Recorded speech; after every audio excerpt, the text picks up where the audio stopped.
Today we're talking about how to financially put yourself ahead of most people your age. And to be clear, this is not about acting like you're better than other people. But if you feel like you're doing okay financially, but still feel behind somehow, this video is for you. Most people think getting ahead financially means earning a lot more money or taking big business risks. And you might assume that the only people doing well financially are people with rich parents. But in reality, the people who are doing well financially aren't doing anything extreme. They're just playing a different game with a different outlook on what winning looks like. Now, disclaimer, I didn't grow up wealthy, and I didn't really start taking finances seriously until my late 20s. At 28 years old, my net worth was actually negative, and now I've gotten myself out of debt and I have a few $100,000 in net worth. So here are the 5 money principles that I learned during the process that I wish someone taught me sooner.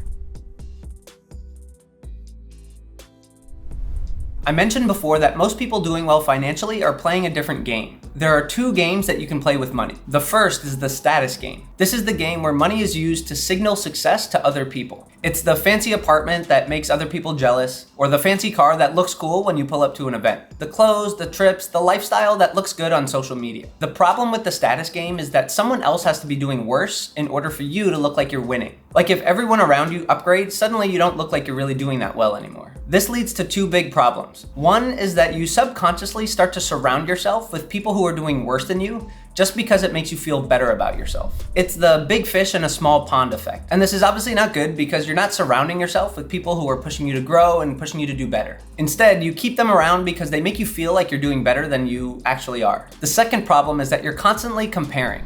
The status game inherently means that you have to use other people as a barometer for how you're doing. And like most things in life, when you let other people dictate your worth, you give them power and autonomy over your life. This trap is especially dangerous if you live in an expensive city like I do, because the baseline of what good looks like is so much higher than in other places. When the people you compare yourself to are hedge fund managers and tech millionaires and real estate professionals, you're constantly going to feel like you're a small fish in a huge ocean. This is pretty much guaranteed to lead to anxiety, depression, and making bad financial decisions just to keep up. Now, the second game you can play is the wealth game. This is the game where money is used as a tool to engineer the life that you want, not other people's idea of what success looks like. You create the rules of the game and you take control over the outcomes of your life. I know this sounds great and obvious, but it's actually kind of scary. When you choose this game, suddenly you're responsible for the outcomes because you're the one who created the rules. So if you start to fall behind, the only person to blame is yourself. Not your family, not the government, not rich people,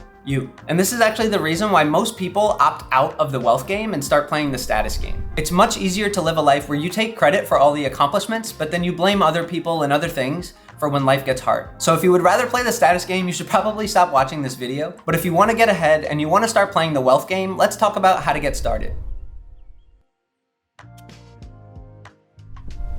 Okay, so let's use the analogy of a camera. I like cameras. One of the biggest reasons people feel behind financially is because they're looking at progress through the wrong lens. If you're feeling behind financially, you're probably using a lens that's too zoomed in, it's too close. And if you can't really tell, this is what life looks like when you're looking through this lens. You start comparing yourself to how you were doing last year. You keep following the news and social media to see if the economy is up or down, and you're focused on saving up for particular things like a vacation, a car, or even a specific number like $25,000 in your savings account. The problem with a lens that's too zoomed in like this is that you literally can't see the full picture. You end up hyper-focusing on a few short-term goals, but there aren't any systems in the background that help you hit long-term goals. And you end up in this trap where each year you're focusing on new goals to hit, but they don't compound on each other and build into something greater over time. Instead, let's swap out that zoomed in lens for a wider lens. Looking through a wide lens seems overwhelming at first. Instead of being able to focus on a few trees, suddenly you're looking at the entire forest. But if you zoom out and structure your goals to make sure the entire forest is thriving,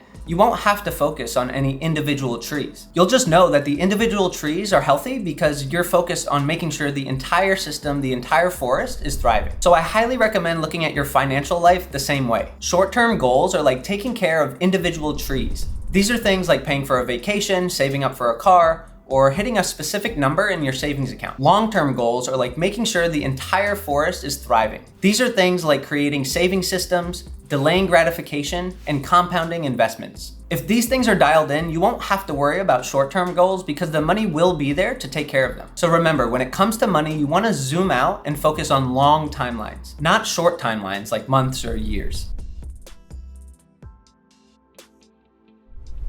Another one of the easiest ways to completely sabotage your finances is to keep all of your money in one place. So if you take anything away from this video, let it be this: stop holding all of your money in your checking account. I know that it feels good and it feels kind of addicting to see that checking account number grow a little bit every single month. But trust me, you can get that same feeling or even a better feeling from what I'm about to tell you in a little bit. When all of your money is mixed together in one pile, every single financial decision feels like a panic because there are too many unknowns. If it's all sitting in one pile, you don't really know how much of it is tied up for expenses and how much money you have left over for spending. And you definitely can't really tell if you're doing well or if you're behind. Right now, your strategy is keeping everything in a pile and just hoping that that pile can cover everything that you need. And I know this is cliche, but hope is not a strategy. So the fix is pretty simple. You want to separate your money by purpose. And here's a simple plan to get started with that right now. You're going to start by separating your money in 3 ways. First is a checking account, and the purpose is for spending. This is for bills, groceries, rent, all that type of stuff, and anything that's left over is used for guilt-free spending. The second place is a high-yield savings account. Now, the purpose of this is to keep you financially safe. This money is not for spending, it's for things like an emergency fund and any buffers that you might need at this particular time in your life. And the third one is an investing account. And the purpose of this one is to passively grow your money. I recommend starting with retirement accounts like IRAs or 401ks. The exact one that I would start with is a Roth IRA. If you have a 401k through your employer, that's great. Keep contributing to that 401k through your paycheck and open up a Roth IRA separately.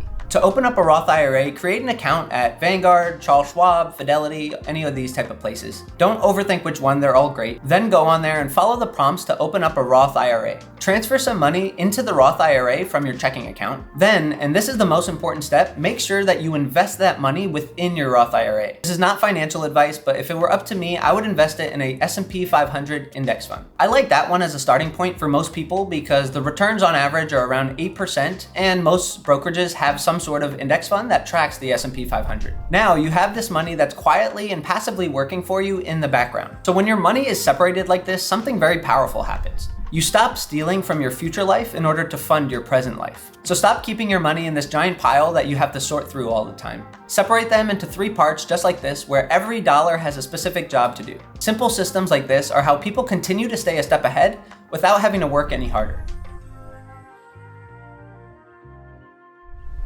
So most of us think the goal of money is to make more of it or grow what you have. And that's obviously partially true, but the real goal is optionality. Optionality means that you're not trapped by one paycheck, one job, or one type of lifestyle. And it doesn't mean that you can just quit your job tomorrow. Optionality just means that you could make a change if you really wanted to. And that feeling alone is going to completely change how you move through life. When you don't have optionality, you constantly have this feeling of being stuck. Personally, I felt this way a lot, and I know a lot of other people who also feel like they're kind of just stuck in their life. When this happens, you end up staying in bad situations longer than you should, and you start to tolerate a lot of unnecessary stress because you feel like you have no other choice. Optionality gives you leverage. So here are 4 ways that anyone can build optionality right now. Investments that generate returns over time, skills that are valuable in the current market, side projects that could eventually turn into income, and having a savings buffer that can buy you time if you ever need it. None of these 4 need to be super big on their own, but together they create a lot of flexibility. When you have optionality, you start making decisions differently. You can start to say no to things that don't bring extra joy or value to your life,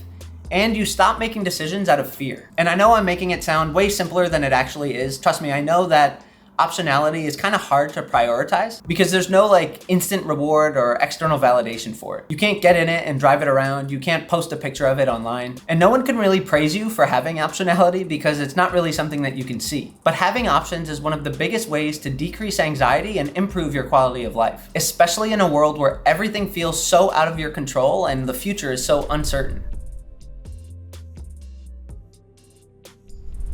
All right, so this is one that I learned the hard way. One of the fastest ways to feel financially stuck is by taking advice from the wrong people. And I'm not saying that you need to cut off all your friends and stop listening to your family. You just have to be really intentional about who you're taking advice from and where they're coming from. For example, you don't want to start taking business advice from someone who's never run a business, or you don't want to take YouTube advice from someone who's never posted a video online. And again, I'm not saying these people are bad and that their opinions don't matter. It's just that they won't be able to give you the right advice if they've never done the thing that you're trying to do, even if they have the best intentions and they care about you a lot. Now, this is especially true when it comes to your money. Now, if your goal is to build long-term wealth and long-term security for you and your family, you don't want to be taking advice from someone who clearly doesn't have the same values. Personally, I feel like I've run into a lot of people with this YOLO mentality. You know, they're constantly trying to push you to spend more and treat yourself to things because you work hard and you deserve it. And this will lead to really bad spending habits. Like for me personally, I would spend money on like expensive sneakers and going out to fancy restaurants all the time just so I can post it on my story. So I highly recommend identifying a few people in your life whose lifestyle and values match your own. And the easiest way to do this is by having deep conversations with people and by observing them on social media. And in doing this, you can kind of get a sense of what people like to spend money on. And so if you see people like this who are living a dream lifestyle that you would want for yourself, these are probably the types of people that you should be taking advice from. So for me, the types of people that I've been taking advice from recently are people who clearly make a lot of money, clearly can afford to live in New York City, and they can afford to raise a family here. And even though they spend a lot of time working and making money, they also seem to spend a ton of time with their family on the weekends and doing hobbies that they really like. This is the type of life that I want to design for myself, and so I spend a lot of time talking to these people, picking their brains, asking them questions about how they were able to do that. Once you start filtering advice this way, a lot of the noise starts to disappear, and you start building the life that you want with more confidence and more clarity. Getting ahead financially isn't always about knowing more, sometimes it's just about listening better. And choosing your inputs carefully is one of the most valuable things that you can do for yourself. Now that you have these new frameworks on how to think about money, you might want to start thinking about how to invest and how to build long-term wealth. Watch this video where I talk about the big shift happening in the economy right now and how to make sure that you end up on the right side of it.